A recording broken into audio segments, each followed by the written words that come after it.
तो वो कहते हैं कि सबसे बड़ा इशू जो परेशानी रही है पाकिस्तानी कौम के लिए, वो बिजली के बिलों की कीमतों में इजाफे की रही है।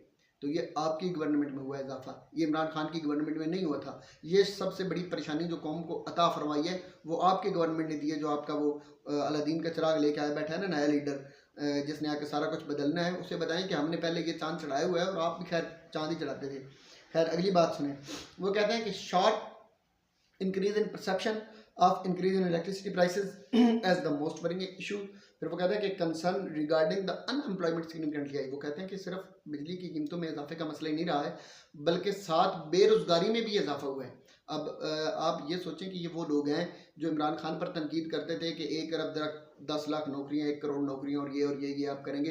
तो भाई आप जब आए थे आपको तो काफ़ी टाइम मिल गया था ना, उस टाइम के अंदर अंदर आप कम अज़ कम किसी को बेरोजगार तो ना होने देते ना। आपके ज़माने में तो नौकरियां स्टेबल रहना तो बड़ी दूर की बात है, लोग